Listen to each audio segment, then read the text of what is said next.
তো এদিকে দেখো আজকে সন্ধ্যা পরে আইসন আমার পিসি আর জেঠিমনি আমরা গরো, আর এদিকে মা বাবা তারা সবাই বসে গল্প করা মজা আছে। আর আমার তো গল্পগুলা মাথার উঠে দিয়ে আর কি কিছু তো বোঝার ক্ষমতা নাই। এদিকে দেখো বৃষ্টি দেখো কত টুক ভিজা গরো কাপড় জমা হয়ে গেছে, আর আমি সব স্ট্যান্ডের মধ্যে রাখি দিয়েছি কই হাওয়া বাতাসে একটু শুকাইব।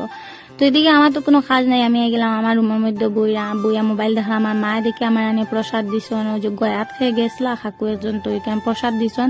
আর আমি দেখো মিষ্টি জিনিস কিছু খাইতে পারি না, সত্যি মিষ্টির কথা কইলেই আমার পেটও গন্ডগোল লাগে রে, আমি একদম মিষ্টি খাইতে পারি না। তো এখানে প্রসাদ বলে তো খাইতে লাগবে না, এলে তো আবার বাবা পাপ লাগবে কিছু ডর লাগে।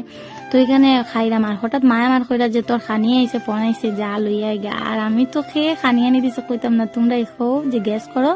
তো দেখো আমি খানি লইয়া কি খুশি, মানে কি কইতাম, এই বাবা ফাস্টফুড পাইলে তো আমার অবস্থা খারাপ একদম, আমি মানে এত খুশি এত এগুলা লইয়াই গেছি। আর দেখো আমার এগুলা দেখি এখন অবস্থা মানে জিভের পুরো জল আই যার, আমি বয় জবার করতে পারি না এরকম। তো দেখো এখানে এগরোলটা আমার এত ভালো লাগে, আর এই এগরোলটা এত টেস্টি আসলো, এইটা একদম বেস্ট টেস্টি আসলো। তো তোমরা কি কি ভালো লাগে ফাস্টফুডের মধ্যে আমার জানাই, আর আমার তো সবথেকে বেস্ট ফুচকা লাগে। তোমরা